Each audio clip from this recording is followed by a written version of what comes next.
All right, welcome to another Stock Talk live stream.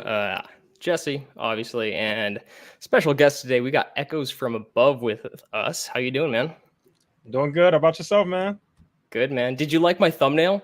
I put Echoes from Above, literally from above. So, Yeah, I did like it. I loved it. It fit. I thought it fit. Yeah, I like it. yeah. Yep. I had to, make some fun of it, make some light of it, but nah. It's different than Uh, all the others, so I like that. I like that it's different than all the others. It's unique. Well, I did kind of the same thing with the bacon memes one when I had Oh, did you? Okay. him on. It was just like his like thumbnail everywhere. Uh, And then when I was like, oh, what can I do for you? I was like thinking about getting your face, and I was like, oh, I should just put his thumbnails like literally above me, and it'll be Echoes from Above. there you go. Oh man. I So like it. today we are gonna dig into just kind of different, probably ETFs, indexes, chat about that. I think we also got some, savings calculators and stuff that we can talk to or talk about. And then we did get a request to kind of talk about equal weighted funds a little bit. Staccato, how's it going, man? How you doing? Hey, Bacon Memes. Um, Oh, so Staccato's in yeah, here. that's What's up, yeah, Staccato? I haven't yeah, talked to him in a while. What's up, bro? yeah, man. We got we got him in the stream. All Nice. right. But so I guess I'll start off like kind of where are you with I think you're mostly index funds, right? Yep. Um Yep. and then out of index funds, is there one that you prefer, like a S&P 500 or a total market or a total world? Yeah, the S&P 500. Yeah. Yep. So you're Merca. Yes. Yeah. So it's just literally it's super boring, but I really think it's going to make me super rich over the long term. And I Yeah. think that investing strategy is going to outperform literally everybody except for like the best of the best investors, literally. So, Yeah. yeah. Yep. Yeah, I kind of I mean, I think we're all biased to a certain extent, whatever we believe in. There's Hmm. like there's probably reinforcement bias that we have, but I kind of follow you. Like, um, I have multiple reasons for being, I don't know, U.S. stock market focused. So I prefer VTI over the S&P 500, just because I mean it's basically the S&P 500. It's like Right. 90 Yeah. 90% S&P 500 Yep. and 10% like small and mid cap, right? So I just um I just like having a little bit of that small and mid cap US exposure Hmm. in one fund. So that's kind of why I go with VTI. But I'm kind of the same way. I think my bias is that, long term, I think the US is going to be able to outperform. And I think US companies are under really, really good regulatory structure and capital environments. Hmm. And even as we go through like global economic growth, I think those US companies are going to be able to extract that value really well and bring it back here. That's Um, it. and I just like, I don't know, man, I'm just comfortable with it. You know what I mean? Like, Yep. it, if I had more conviction in investing in like total world, like every single country, I'd just go with that. But I have a lot more confidence in just in the U.S. and I kind of like having my money in stocks are more linked to like U.S. economy, U.S. economics, U.S. Currency, because basically that's what I use. So Yep. it's a little bit of a hedge that way.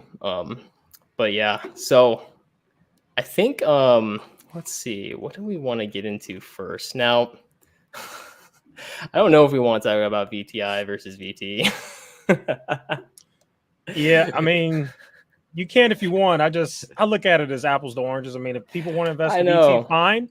I mean, I think it's better to buy VT than Palantir, in terms of what you're going to put all your money in. I just think that I think the S&P 500 is better. That's it. But that's just my Yeah. opinion. I mean, if somebody wants to invest in VT, I'm not mad at you. I don't think you're a dumb investor because you do that. I just think that I'll outperform you because I'm buying America. That's the way I look at it. So do you have any worry about like some of the top players in the S&P 500, like Apple, Microsoft are pretty heavily weighted, and some would argue, and I'm kind of at the same point where I think like a lot of their price appreciation over the last 10 years has really been from just multiple expansion rather than like fundamental increases. Do you have any like concerns about the S&P 500 getting like really top heavy lately? For me personally, no, not really. Not to be honest. Yeah. I'm kind of with Warren Buffett on Apple. I really think Apple will be fine, to be honest. Yeah. I definitely understand that concern though. Like I definitely understand like where you all are coming from, but I mean, no. Because you also got to think about it too. I'm investing for the next 40, 50 years. So even if that happens and I'm flat for a few years or a decade, whatever, that's fine. You know, honestly. So yeah. Yeah. I think where I land on it is like I'm fine with whatever it's weighted in the index. I just probably wouldn't over allocate to it as an individual stock right now, right? Like I got my allocation via the index, but I don't see like a tremendous opportunity from an individual stock perspective in Apple and Microsoft right now. Yeah, that I agree with. Hopefully eventually, but I mean, I guess I kind of missed the boat, but I was buying other things that have done pretty good since then. So yeah, no worries.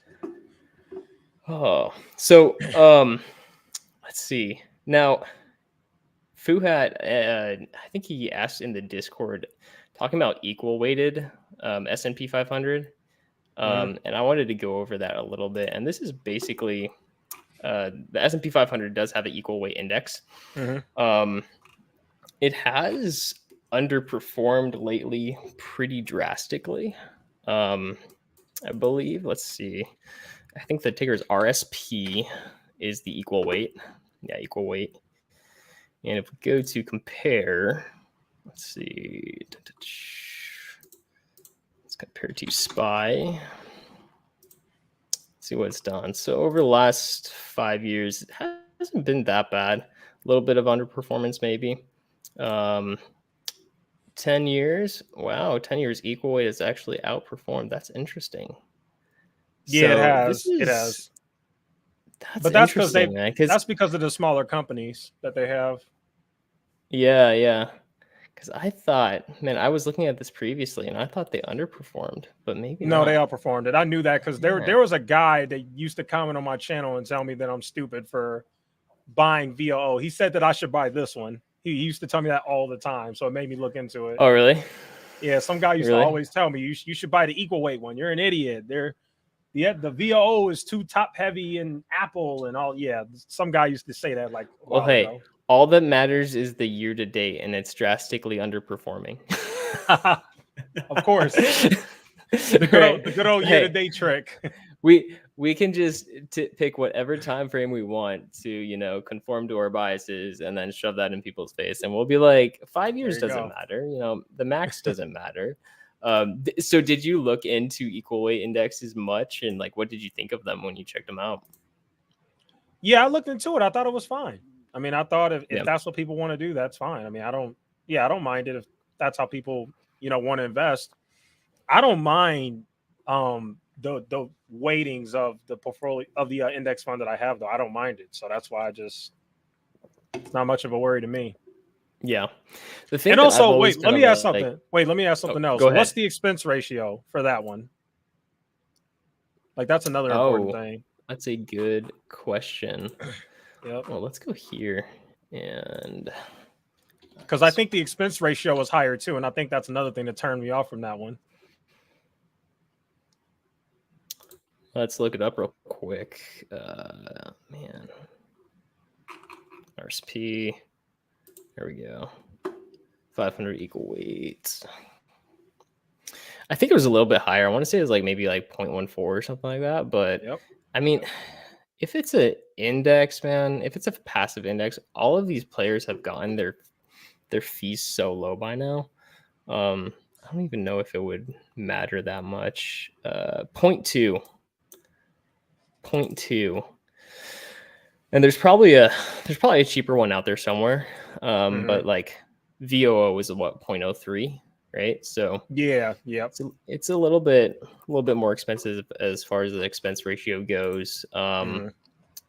The interesting thing is like, man, you just I mean, it should be obvious. It's like equal weighted, right? So it should be equal weighted. But like, man, you look at the distribution of weightings compared to like what's up right now is the SPY.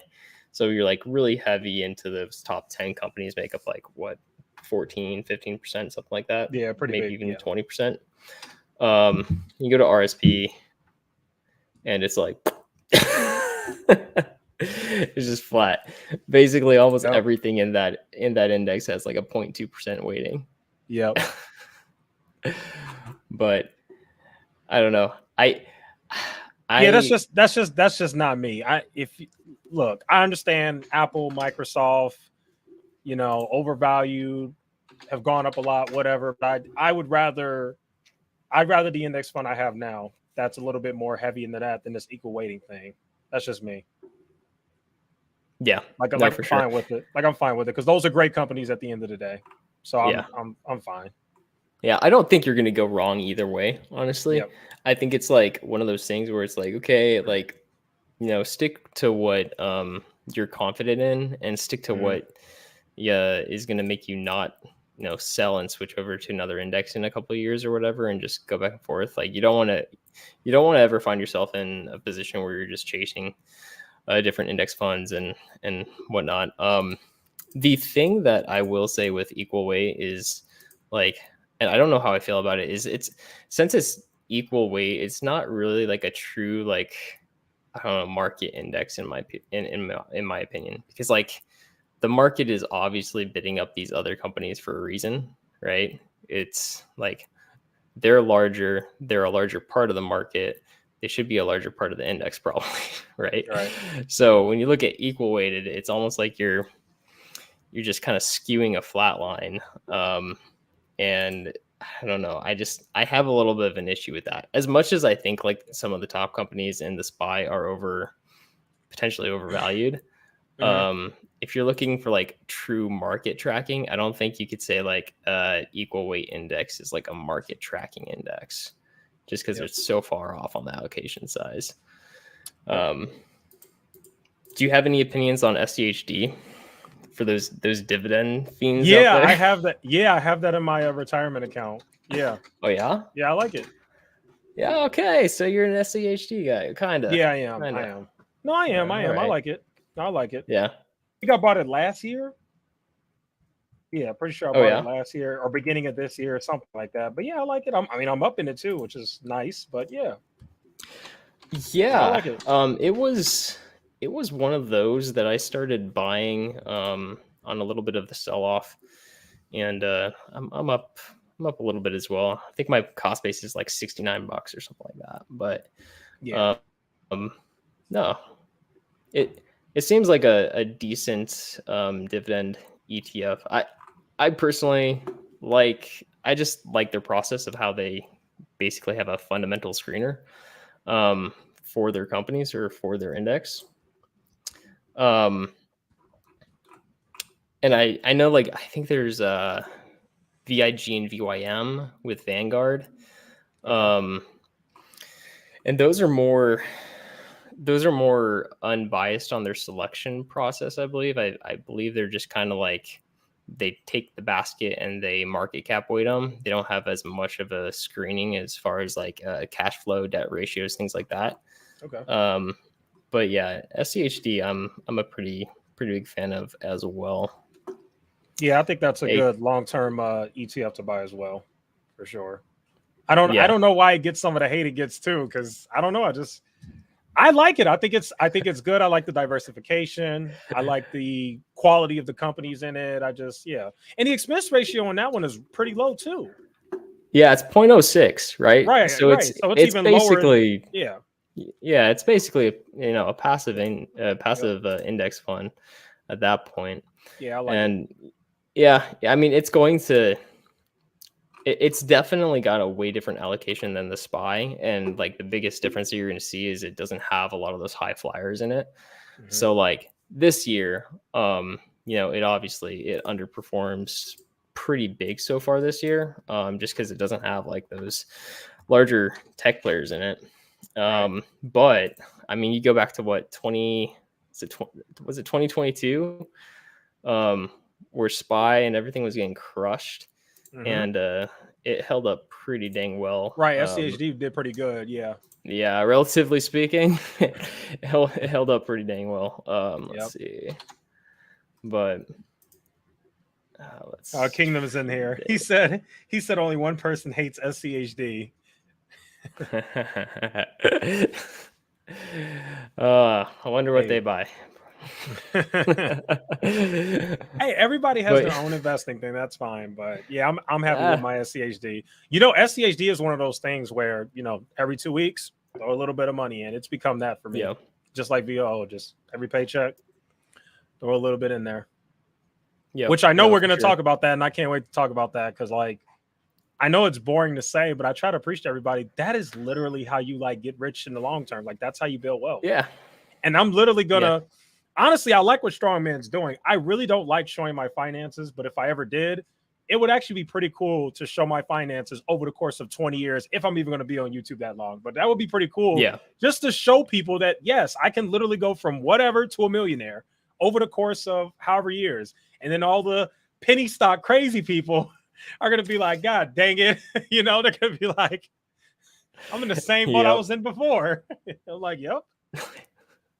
So yeah, I wish I could do that, but I'm just not that type of person. But I do like that Strongman's doing that though, because we're literally even as bad as VT is, you know, we'll all become millionaires in like 20 years. It'll take Strongman like 60, but you know, be fine. He'll eventually get there. He'll get there. He'll get by the there time like he dies. He'll get there. There you go. Yep. Well, yeah, I do think that's cool though. Yeah, man. I almost look at SCHD almost more of a not a bond proxy, but sorta, because it kind of fills that dip or that income side, while still having pretty good cash flow metrics and growth metrics.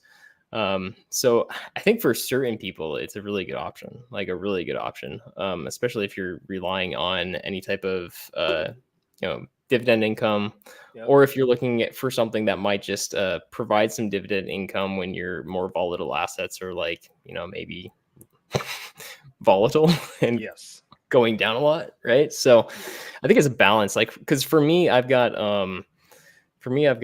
let's see, VTI and SCHD are my main indexes, and then I've got individual stocks, right? So most of my money is in VTI, but SCHD does kick off a decent amount of dividend income for me, which can be nice when you have market downtrends and you get that capital freed up via dividends to reinvest different areas. But what we should really all be doing, just kidding, this is not what we should all be doing. Oh God, the QQQ is I mean why don't we all just buy QQQ? Because it's just ripped over the last 20 years. So I mean hindsight, but 20 from what is it, 2023, it's up 1,100-1,200%. So not too shabby, but look at the not my preferred. See, this is the scary thing. But hey, what'd you say? See, this is scary, man. Like QQQ top 10 holdings is like 50% of the fund. Yep. So it's like, what is QQQ's top 10 holdings? Is it like the obvious, like just the big tech companies? Apple, Microsoft, Amazon, Nvidia, Meta, Avago, or what's that? Broadcom, maybe? No, AVGO, Tesla, Google, Tesla's in there, Google again. So if you combine Google and you add Pepsi or Costco or whatever the 11th one is, I think it's Pepsi, like top 10 companies is like 51% of the fund. So no thanks. you gotta have some conviction in those companies. And I just prefer to buy them at certain prices that I think are more reasonable. So but yeah, man. So I think you've preached this a lot, and I've been trying to preach this a lot as well with people in my Discord and some of the discussions that we have there. And it's really about kind of like, I think we far too often we get distracted with like the shiny stuff, like whether for different indexes or individual stocks or whatever. And like the vast majority of people would just be way better off like focusing on income. So like, how do you, Yes. what do you think about like income and spending and savings rate in the equation of just, you know, building long-term wealth? Well, this is where I use myself because it literally happened for me, and I'm so much happier and better off financially because of it. Everybody else, you know, during the pandemic was focusing on stocks and everything else, and I was focusing on income, and it paid off. You know, when it comes to investing, investing takes a long time. There's volatility, there's emotions, but there's no volatility with your paycheck. Your paycheck just comes. And so for me, I just think that figuring out a way to increase your income and living below your means, you have to combine them both.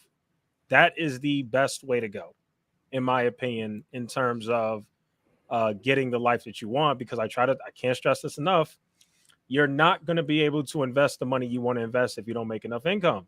Like everything starts with your income, even when it comes to investing. Like you have to make decent income. You can't work at the freaking gas station or work minimum wage and even invest money. So yeah, I could go on and on, but I just don't understand why people don't talk more about income, because that's the real secret, you know? Yeah.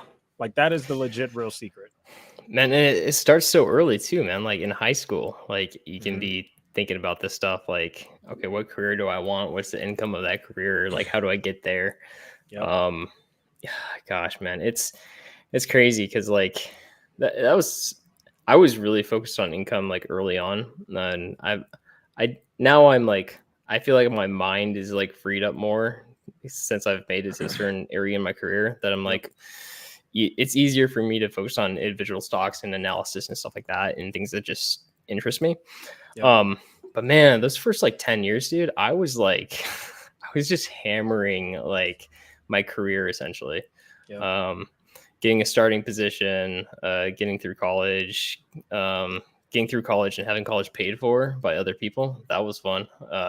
Because so I use like a combination of scholarships and employer incentives to get through college. So I think I got my bachelor's in like 6 or 7 years, but it was essentially free.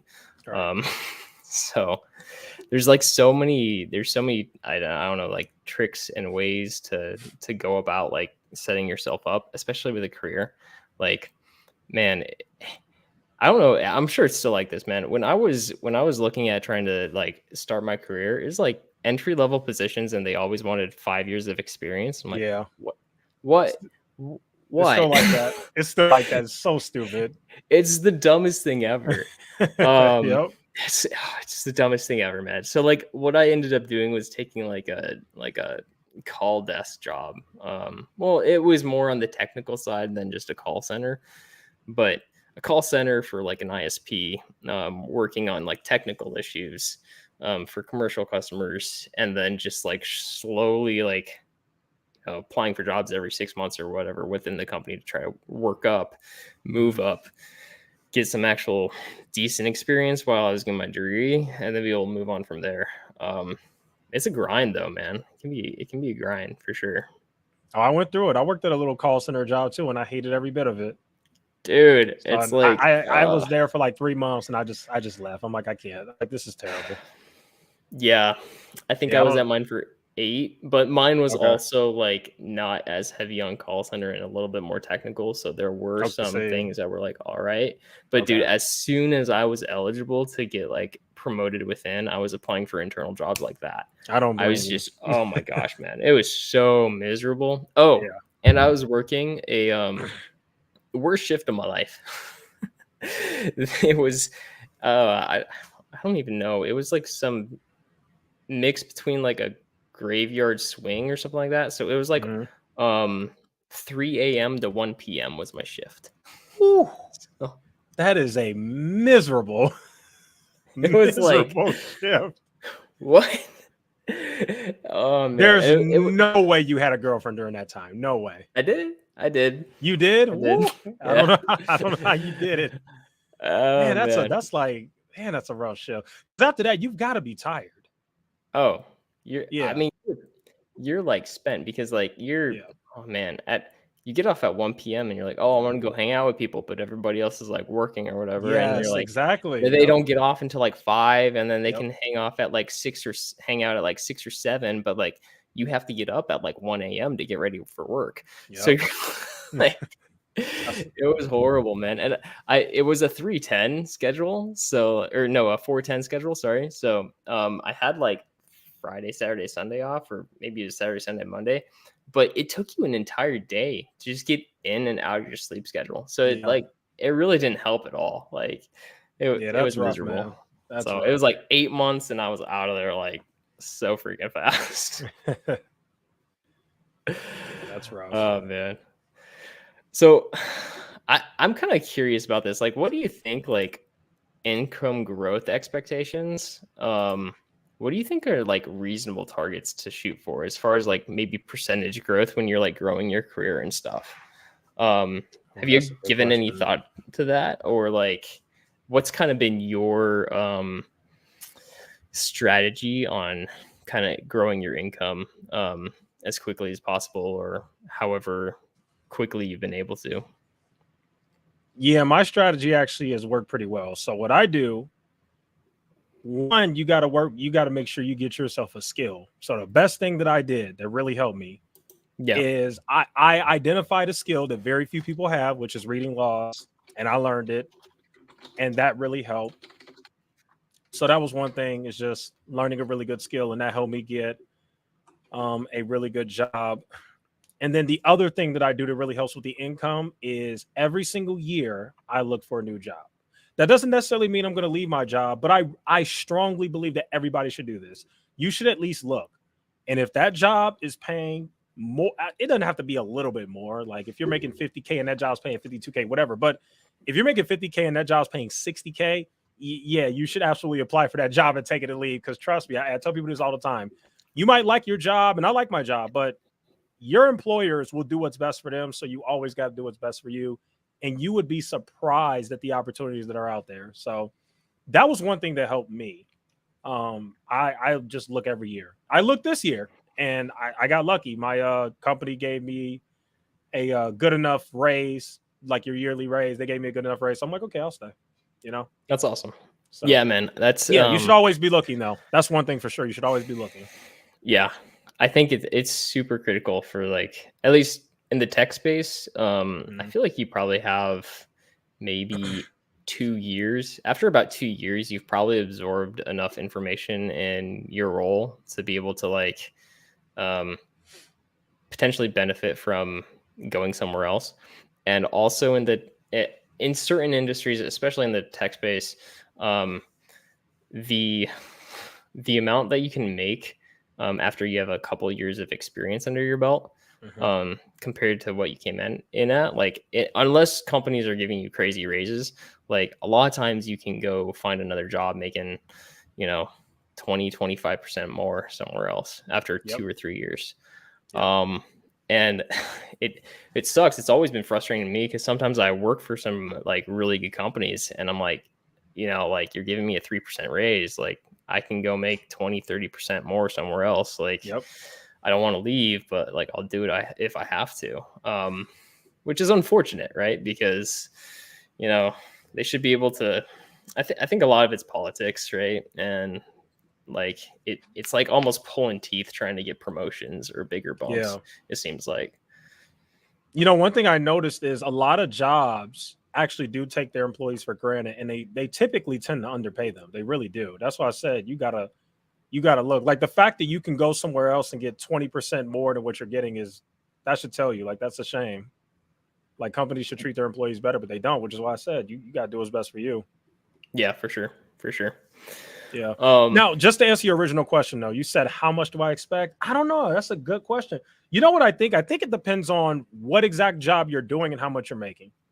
That's honestly what I could say. But what I typically try to do is I look at how much is the average person in my state or in my city making in this career field, and I try to kind of match it with that. That's kind of the way that I look at it. So, it just really depends. Like, Are you trying to get to a manager position in your job? Are you trying to move? Because like I said, my position is unique. I was working in politics and I started to hate it and I wasn't making money. So I left and I now work in insurance. So like I said, it depends. Like if you're in politics, you're like screwed. Like, like there is no money. You either have to run for office or you have to become a lobbyist. Like there is no money. I mean, not until you get the stock tips, like right. If you once go national politics, once you get deep enough, man, there's plenty of money in it. Right. If you get deep enough, but the staffers, they don't make anything. Oh man. Yeah. No, I think like for me, it's been kind of like I would say like the first 10 years is pretty quick. I'm kind of expecting it to level off here. Right. Because I think like, especially when you're just starting that career, like jump ship, or you can jump ship probably every, almost year and a half to 3 years, and just do that over and over and over and over again, and gain more and more and more experience and expertise at each place. And you can grow your income pretty quick, especially if you're starting out like 35 40K or something like that. Like going from 30K to 60K is going to be probably a lot easier than going from 60 to 120, from 120 to 240. You know what I mean? So, but I mean, you never know what's going to pop out there. So, I will say that once you typically, I found that when you get those bumps and you work those 2 or 3 years, a lot of times you're not really in a position where you feel like you have to leave. It's more like opportunistic, which is kind of nice. Feel like you have to like take something crappy. You usually have a little bit more negotiating power because you can just be like, no, I'm not gonna work for that much. Like, screw it. Unless you're in a bad work situation, maybe work-life balance or something like that. But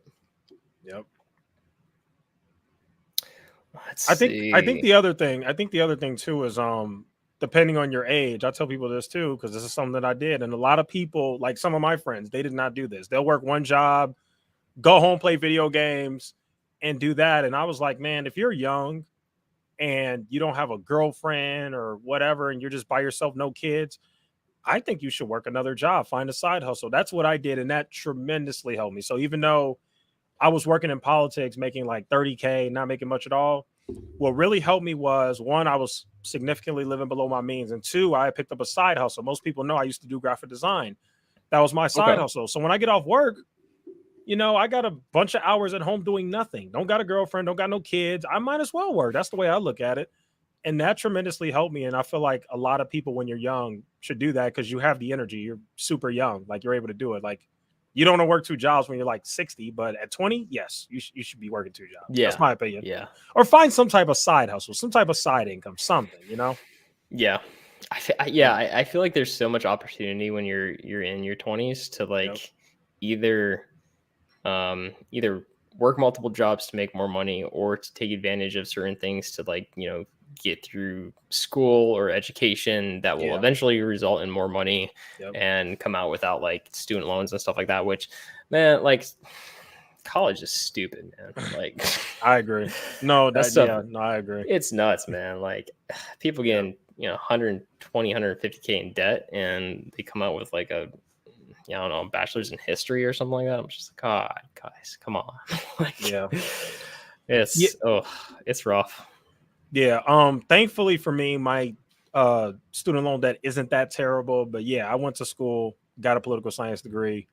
Not a lot of jobs in that. Typically, what people who get a political science degree do is they just go to law school, but I didn't do that. So yeah. But thankfully I did not accumulate a crap ton of debt. Like I know people that have like a degree in like social work or a master's degree in political science. And they have like 80K in debt. And it's just like, man. So yeah, just to kind of talk about that. And I could really go on a tangent with that.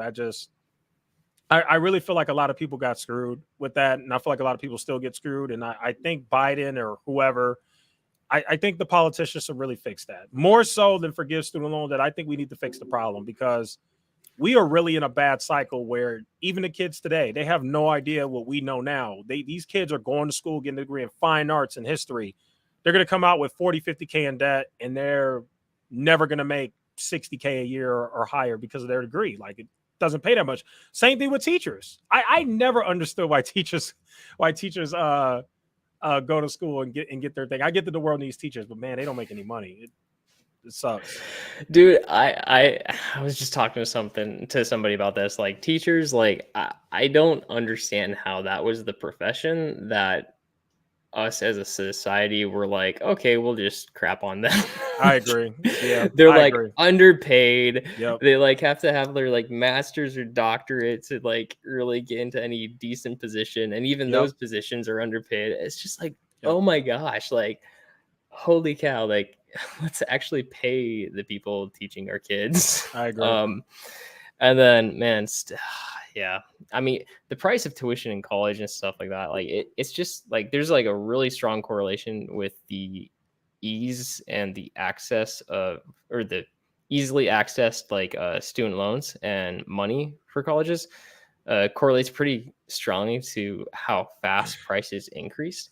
So it seems like anytime that loans are just easier to get, colleges just turn around and like up their rates. They're like, well, we can get more money from them now. It's so wrong. But I will say, so I will shout out a college that I used for my master's, and I've recommended them to like 10 people that have also gotten degrees, either bachelor's or master's. But WGU, Western Governors University, is really solid. Pretty much all online, all go at your own pace, and they have like 6-month terms. You can do as many credits in that 6-month term as you can possibly cram in, and it's a flat rate. It's like $3,700 a term. So I knew people that like I know people that have gotten like they had a bachelor's and they got their master's in 6 months for like $3,700. Wow. So there's stuff out there. It's just no, that's nice. I've never heard of that, so I need to look into that. That's amazing. They've got, I think they got like 4 or 5 colleges. So they have an education, college of education, college of business, college of technology, and then I think they also have a nursing program. So no like finance or business or anything. Oh, they do, sorry, they do have a business. Okay, business college. School. Yeah, well. okay. Yeah. Okay, cool. Yeah. Okay. Yeah, my wife's actually getting her bachelor's from them right now. Nice. And how much is the tuition again? It's I think they might have just raised it, so it might be like $3,800 for 6 months, as many credits as you can do. That is amazing. It's legit, man. I wonder why it's so. Wait, why is it so? Are they getting like a bunch of money from like the government? It's So it's a nonprofit. It's 100%. It's a nonprofit. It's 100% online. There are no buildings or classrooms or anything like that. Mm-hmm. They actually, I think, got not sponsored, but partnered with the Gates Foundation after a while, because the Gates Foundation was really interested in how they're structuring everything. Mm-hmm. And yeah, they just. Oh, okay. I'm looking it up right now. I see why it's so cheap. They don't charge per credit hour like most schools do. They charge a flat rate. Yeah, so it's like you said, it's a flat rate every 6 months. Okay. Wow. Yeah, it's a flat rate every 6 months. So, I mean, if you're hammering classes, it's usually pretty easy to do 1 class a month, right? So, that could be, I don't know, like 24, 30 credit hours, something like that per term. And you got a degree from this place, right? Yeah. So I went there for my secondary, for my master's. So I got my bachelor's from a traditional college. Mm-hmm. I also got my associates from a traditional college. And then I got my master's from here. So. And how long did it take for you to get your master's from Western Governors? I think it was a full 2 years. I had a lot of stuff going on. I was working full time at the same time. So I worked full time throughout pretty much almost all of my college, I think, other than maybe 6 months or 1 year. So I took a longer time just because I was actually working in the career field and focused more on that. Yeah, I need to look into this place. This is crazy. Yeah, man. Hook you up. Hook you Oh up. yeah, no, you're putting. No, I appreciate this. You're putting me. I didn't know such a thing existed. I didn't know there was such thing as college is this It's reasonable. crazy. It's crazy, right? It When is I came crazy. across it, It really is I vetted crazy. out like multiple people, and I was like, it's got to be a scam or something, like, or it's like Yeah. not reputable or something like that. And the more I dug Hmm. into it, like I found a ton of people in my industry that had degrees from them, um, you know, bachelor's and masters. And then Hmm. I checked their accreditation, everything checked out really good. You know, it was cheap, obviously. And I was like, well, you know what, like, seems legit, and it like checks the box of having a master's, which Hmm. should help me in my career. So shoot, I'll just do it. So yeah, I did in like 2 years working full time, basically just going at my own pace. And then yeah, it's been great. I think I've recommended like probably close to 10 people now that have gone and are getting their degree or have gotten their degree from there. So Look, man, you've got me interested. I don't see a law program. I wish they did. I've been wanting to go to law school for a while. The problem is I don't want to get into all that debt. That's the only problem I yeah, have. yeah, man. Yeah, maybe someday Yeah, that'll be maybe someday. the next one they spin up would be like a law program. But Oh, man, that would be great. I would do it, man. that'd be sweet. They'll I take would do over it. the world someday. But that's the type of I feel like just that's the type of stuff that we need. Like Yeah. give people a low cost, like efficient option to Yeah. get their degree, but also get into the workforce really easily. Because Yep. that was something that they really focused on, was a lot of your classes were tied to like professional certifications. So especially in the tech industry, so it'd be like for this class you're going to study this material and you're going to get this certification. Hmm. So you'd go through the class, you study the material, and then like actually passing the class was like literally you had to get the certification. So it's all competency based. So if you had a ton of experience in the industry, like you could literally just clep out of classes. I did a 4 credit hour class in 2 days, because it was like I had been working in that specific field for a couple of years, and I just pretty much just clept out of the class.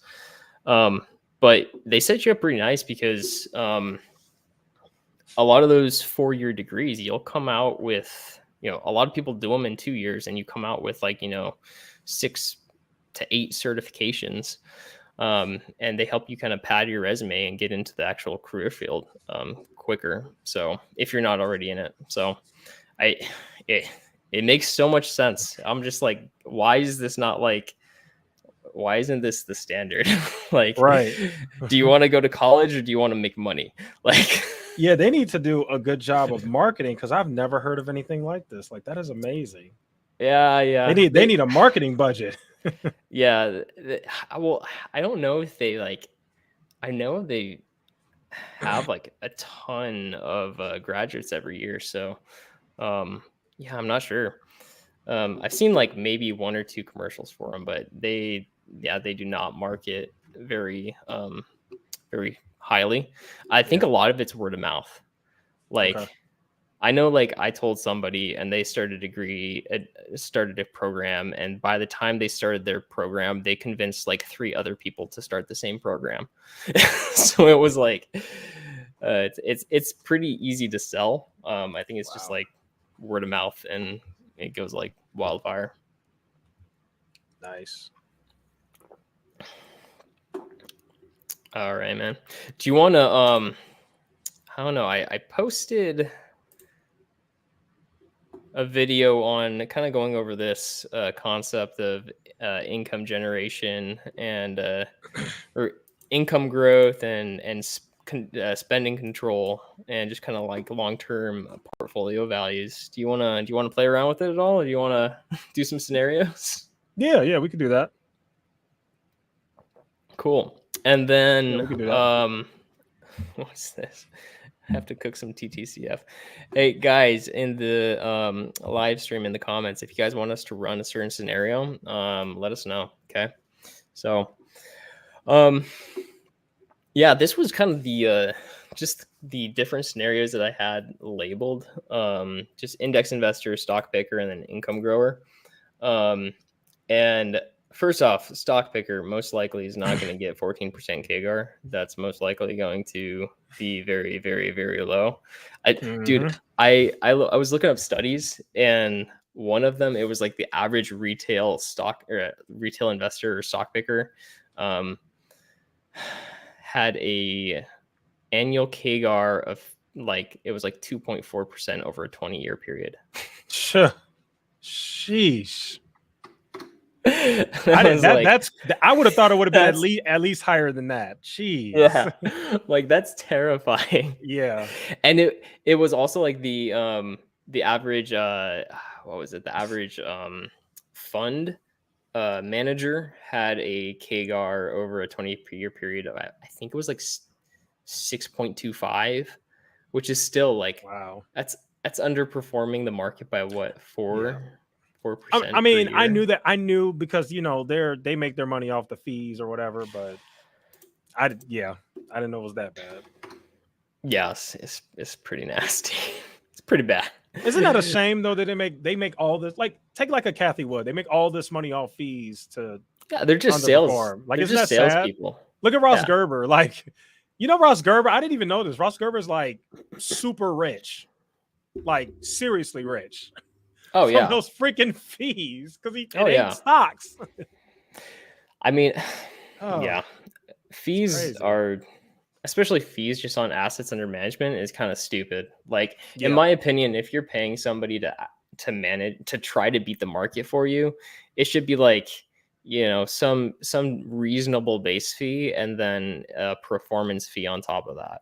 And I feel like any of the like reputable, I don't know, people that are fairly consistent with maybe beating the market, typically they only get so much funds because after they raise so much money, they have liquidity issues buying and selling positions, right? So they can't have like unlimited capital. But the fee structures that are like, maybe 0.1% fee, but then we take like a 25 or a 30% cut of the spread of whatever we beat the index by, that makes a lot more sense to me, because then they're only compensated if they actually outperform. But a lot of these flat fee ARK Invest and stuff like that, they just all they do is sell. It's just a sales pitch. Sell hopes and dreams and get people's money. And then that's what a lot of finance is. It's all sales. It's really sales more so than performance. It's sad. Yeah. No, for sure. I can't stand it. Yeah. Because I mean, think about it. If they really like could outperform that well, like why would they be selling it? No, that's fair. Because you see the medallion guy, the guy with the medallion fund, he doesn't even let people access it. Basically, only his employees and like close family can like even get access to that because he's actually making money. Like he's outperforming. He's done like 20% KGAR, like consistently. Yeah. Like, what's his name? Jim something? I don't know. You know what I'm talking about? Yeah, the guy, the mathematician guy with the medallion fund. Yeah. It's you're right. It's a quant fund, right? Yep. He's got some quant strategy that he runs, and he's probably changed it 20 times, but like it's quant fund. And if I remember correctly, they actually have like a massive amount of holdings too. Like, so I don't know how active it is, but yeah, he's done really, really well. So, and yeah, you're right. I think it's like only the employees have access to the fund. It's like him and the employees, which like cool. But yeah, that's nuts. If you do 20%, man, that's insane. That's what I'm saying. He's holding the secret. He's really holding the secret. Okay. If a stock picker gets 20%, like sheesh. that's some insane outperformance over 30 years. So it'd be like a 10x, almost 10x outperformance over a 30-year time period. But you know what? I heard somebody say that they have a Discord that regularly gets 30%, so it's not that good, right? Compared to that guy, right? Yeah. That's funny. Oh man. But Yeah, he's gonna lose people so much money. Oh my god, we should put the scenario of the average Discord member in his Discord because they're gonna get oh, destroyed. dude. Well, see, and that's the issue is that even if you have a large group, like say a huge Discord, and I mean this probably didn't happen with Jeremy's because everybody trashed him because everybody's was getting destroyed in there. But like even if you have a large Discord with a ton of people, like who's going to be the most likely to show off like what they've done? It's probably only going to be the people that have done well, right? So the people that have like underperformed massively, they're probably not running around bragging about it. Nope. So there's a bias, just a performance bias in general when you talk to people around you. Like the only people that are going to be like, oh, bring up their stock returns or whatever, or if they're probably crushing the market, right? Like nobody's gonna be like, yeah, man, I underperformed the market by 5% KGAR. I'm so happy. Like, so even in the cases where we see it publicly, like it's probably a very, very small sample set of what's actually happening. So unless you're Foo Hat goes around and tells people that he's underperforming. That's true. He's honest. Oh my gosh. But anyway, so I don't know, man. So in these three cases, like they've all got starting income of 40 grand and starting spending of 34 grand. And then the index investors, just income growth is 4%, spending growth 3.5. The stock picker has the same exact income and spending growth, but gets a 14% return instead of 9% return because they're amazing and they're a god. And then the income grower has the same starting and income and spending, but they actually have a higher income growth and a little slower spending growth. And their investment KGAR is still 9%. And yeah, I just thought it was interesting that, you know what, after the end of the 30-year period, the income grower is still beating the guy that's beating the market by 14 or with a 14% KGAR, but hasn't been focusing on like growing their income. Yeah, the income grower is going to win. Yep.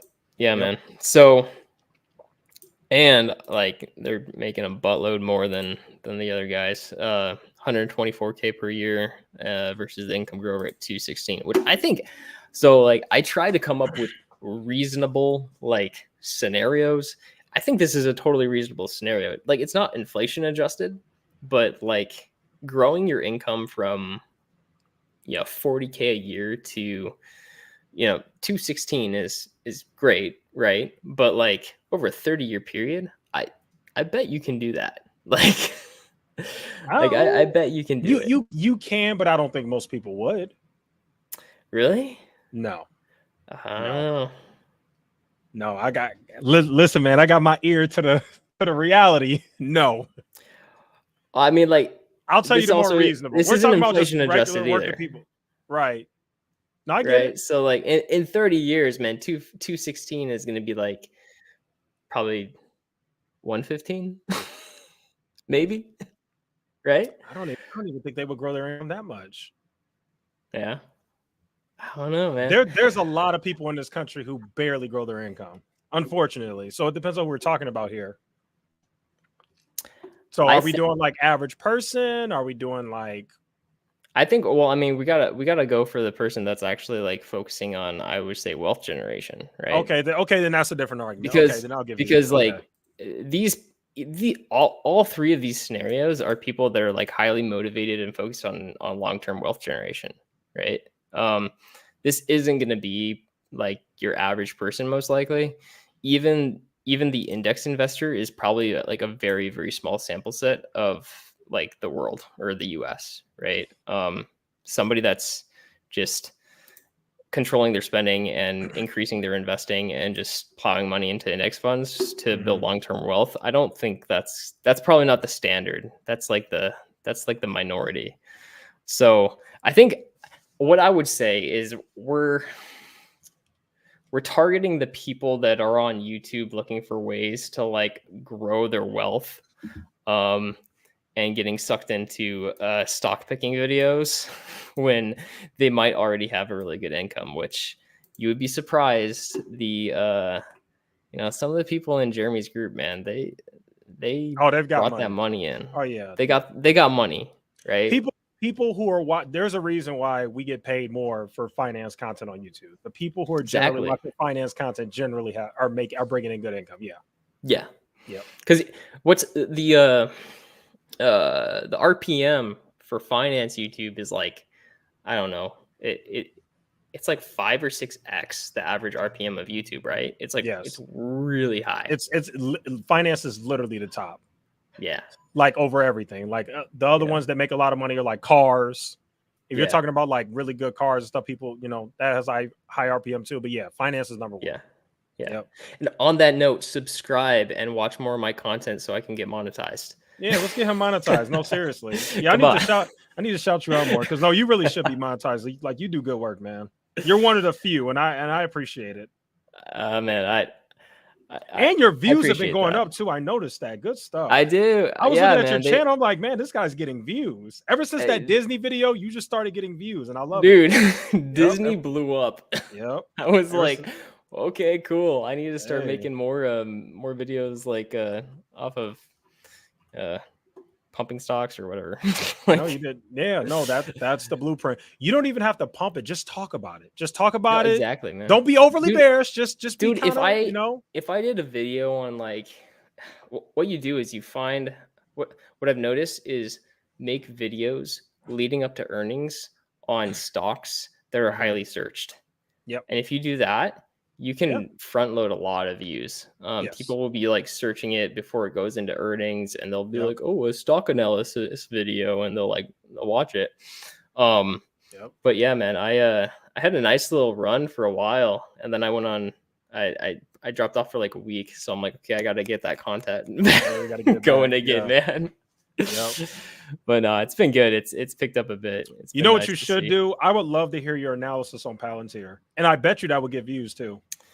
I've thought about that. Like I could easily do a Palantir analysis and maybe like a SoFi analysis or something like that. I don't know, man. I just so what my channel started out as was like, I just want to document my process and my analysis for other people and to maybe build a YouTube channel, but also just for me to like go back and like just listen to myself almost and be like, okay, what was I thinking here? Like, where did I go wrong? How can I learn? How can I learn from that? So a lot of the videos that I did were kind of in boring companies that I would actually consider buying, right?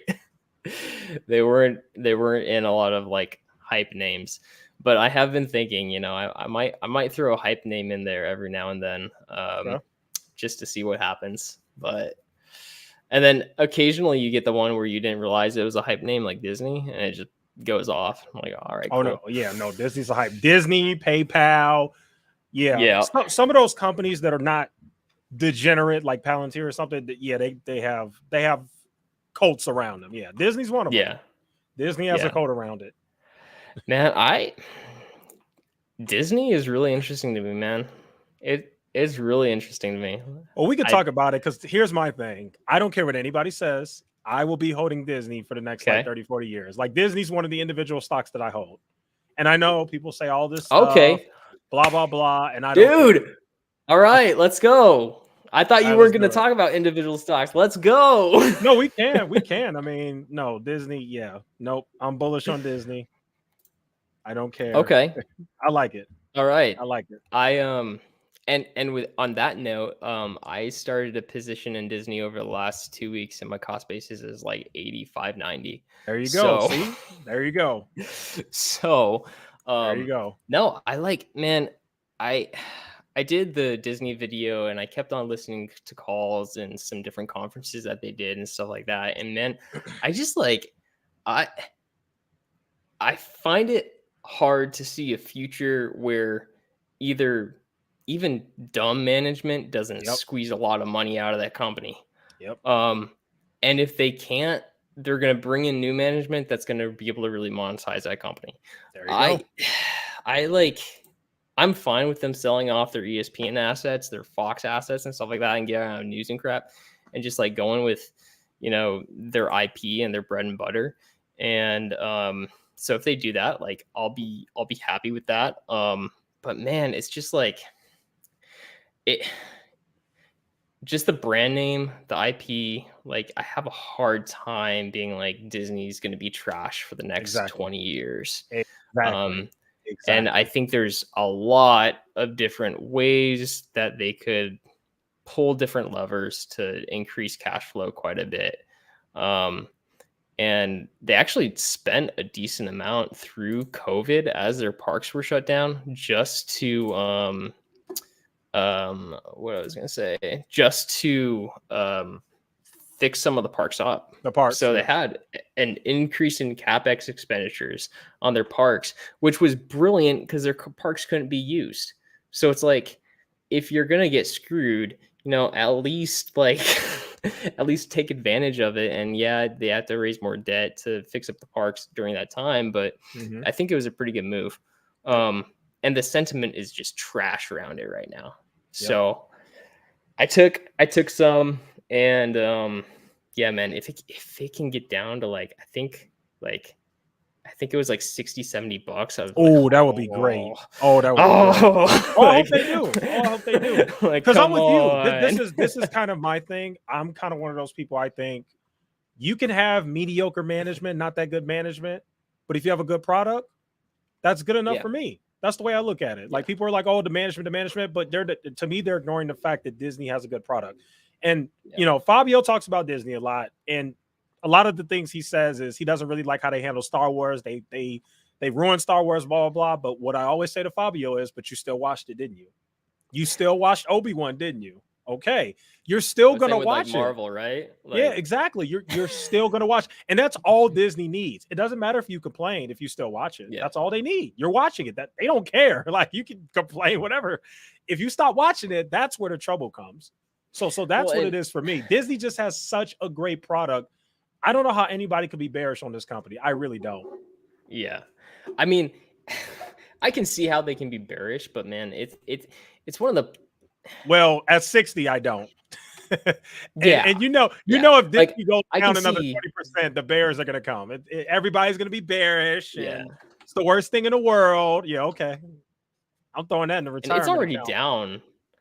Yeah. Well, I mean, it's at 88 now. Last time I checked, it was at like 85. Okay, so it went up a little bit. Yeah, man. It was like 85. Maybe I timed the bottom on that. There you go. No, like yeah. So it's down like. I mean, you might have. It's been hanging in the low 80s. It hasn't broke 80, so you might have. You really might have. And you know what's funny? It went to the 80s during the crash of 2020. That's the funny part. Yeah, I bought it literally right at least the Google bottom of 2020. I was like, okay, I feel comfortable enough with it. See, you were smart. But, see, that was when I was still a baby investor, still very new. When the crash of 2020 happened, I will never forget it because I was working in politics. I remember they started shutting all the states down. They started doing the stay-at-home orders and all that. This was like in March, kind of that time frame. And stocks just went down. I've never seen anything like that. Like, my individual stocks were down like 30% in like a week. It was great. I sold it. I sold most of my stocks. Like, I literally panicked. And that was just such a big mistake. But yeah, you bought. That was smart. I panicked. Like, I didn't buy Disney back then. I bought Disney recently, but it was at 2022 low or 2020 lows, right? I thought you said you bought it in 2020. Okay. No. I haven't been back holding it that long. But no, man, when the 2020 crash happened though, like, I remember, what was it? I think SPY went down 15% in a day. Yes. It was like. Freaking SPY. I remember. Yep, like, I remember. It was crazy. Insane. Yep. That was so insane, man. There was a lot of panic. That.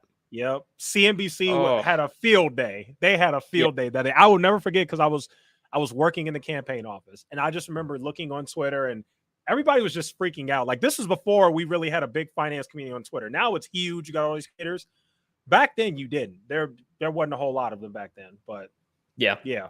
It was. Yeah, man. That was nuts. It was nuts. That was wild, man. That was like, Yeah. I think that was this generation's like 08, 09, Yes. right?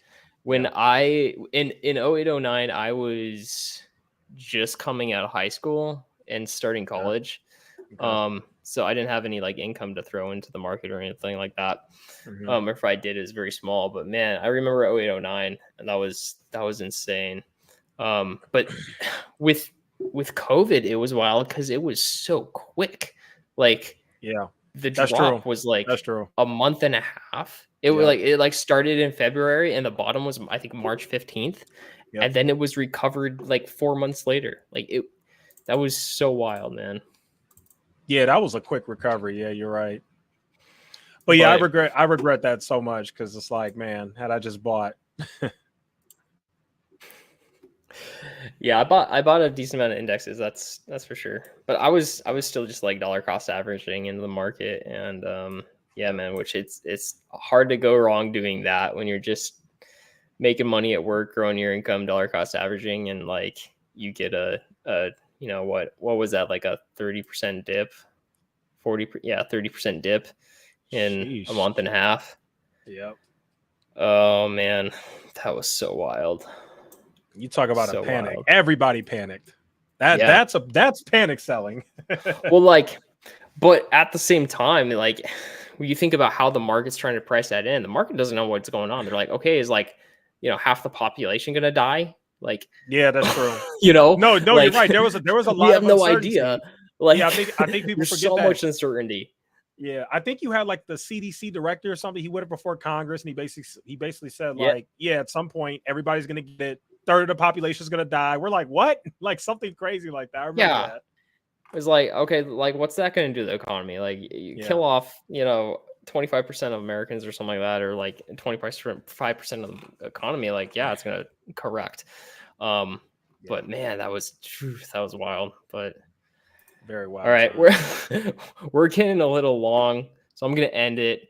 But sounds man, good. It was great. It was great having you on, chatting with you, and we'll definitely have to do it again here soon.